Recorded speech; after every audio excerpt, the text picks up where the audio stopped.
Hey everybody, it's Boardman21 and today's build is going to be the Mana Storm updated build that we've done a patch or two patches ago, and we were asked to update it. People were wanting a more up-to-date version. Not a lot has changed with it. I can tell you that there are other more viable builds, and if you're playing SpellBlade, I'd still go Shatter Strike over just doing the Mana Storm, but if you're into lightning and you like it, this is a viable build. It'll probably get you through the timeline. You're going to have to be more careful with it. It's not super tanky.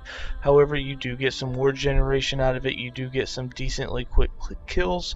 As you'll see in the gameplay behind me, we're going through some of the timelines, and it is annihilating mobs decently fast.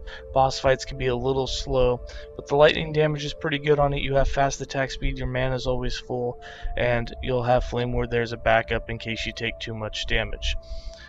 Alright, let's go ahead and get into it. For skills, we're going to be running Static, Mana Strike, Flame Ward, Lightning Blast, and Enchant Weapon. For static, we have this so that as you gain charges from doing melee attacks with Mana Strike, that you'll be able to cast Lightning Blast for 1 free and 2 without having to do anything. We have 5 points in Reverberation, 3 points in Fulminating Blows, 3 points in Electroid, 2 points in Imbued Lightning, 1 point in Overload, 5 points in Diode, and 1 point in Unlimited Power. You'll gain more charges for every melee hit that you do. This does have a 1-second cooldown. On top of that, if you do decide that you're in a boss fight and you don't really need it to cast Lightning Blast so slowly, you can actually activate it by using the skill itself and discharging, and this will give you additional spell and melee lightning damage on just your next spell attack. I don't normally recommend this, as the Lightning Blast itself seems to do more damage than just adding 8 spell damage to just one attack, but it's something that you can look into when you're doing single target damage.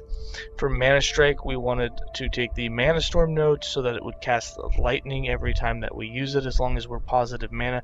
We made it ranged, and we have a decent crit chance on it. So we have 3 points in Arcanist Blade, 1 point in Mana Storm, 2 points in Explosive Flurry, 3 points in Essence of Control, 2 points in Swift Sap, 2 points in Rage Sap, 5 points in SpellBlade, so it hits a pretty decent sized area, 1 point in Teleporting Strikes to make it ranged, and 1 point Flare Guide so that it will auto target the nearest enemy to where you targeted, and gives it a 1% base crit chance.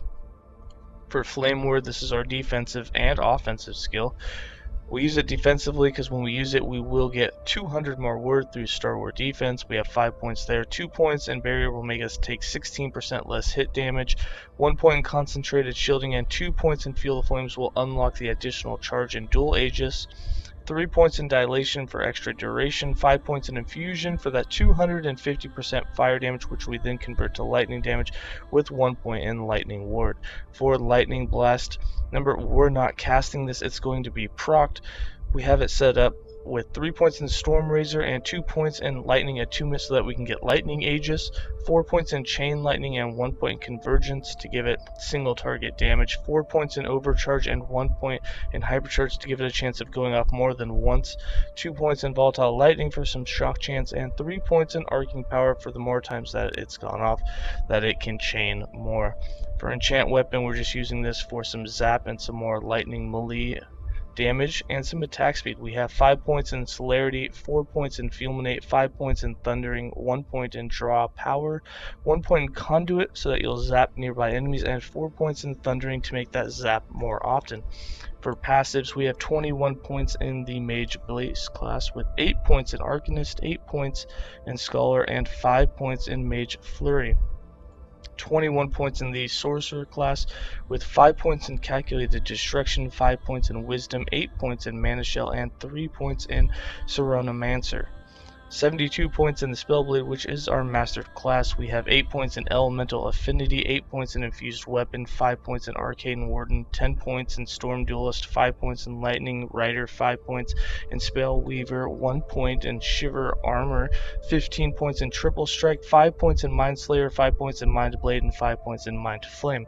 I'm not a huge fan of these three, but it does give you a 10% chance on a kill to gain 600 ward, so it's very defensive if you do proc it. However, I'm not a huge fan of on-kill things, as I've stated in the forums before, and I would love this to rather be a chance on hit. perhaps reduce the amount that you would get. The reason we went for it is we do have a pretty decent amount of both dexterity and intelligence, so by taking the 5 points that you get 5 times these amounts as the ward, so a 10% chance on kill to get 50 ward, plus 5 times 85 and 5 times 35, which equals a whole bunch of words, 7 to 800. For items, we have idols that give you a chance to cast Lightning Blast when you're hit if you have Lightning Aegis, and if you have over 300 max mana, increase lightning damage. These ones are very potent because, one, we have the 300 max mana that we need, and we have Lightning Aegis active almost all the time, and that Lightning Blast cast has a chance to proc Lightning Aegis all over again, which helps with the 100% uptime of it. For weapons, we are using a scepter. We have plus spell lightning damage on it, increased lightning damage, and shock on hit with some mana. For the chest and helm, we have lightning critical strike multiplier and a chance to cast fire aura on critical strike, which will actually be a lightning aura thanks to flame ward. We have that on both of our pieces. We then have dodge rating, elemental damage over time, dodge rating, and mana on our amulet. On our catalyst, we have spell damage and spell critical strike chance. On both our rings, we have intellect, dexterity, dodge rating, and health. On our helm, our belt, our boots, and our gloves, we have set, glancing blow, and we basically put int and dex everywhere else that we could, along with move speed and dodge rating. For the character sheet, you'll see that we have 37% dodge, which isn't all that much. We have 112% dodge, not a whole lot of protection, so you're really depending on that ward. We do have some decent lightning damage, but that's about it. The playstyle of this build is pretty simple. I put Enchant Weapon in auto cast. Static does its thing. It's going to auto do the Lightning Blast for you. You don't have to have Lightning Blast on the tree. That opens up teleport so that we can teleport around. We're only using Mana Strike, and our oh shit button is going to be Flame Ward. Alright, here's some gameplay.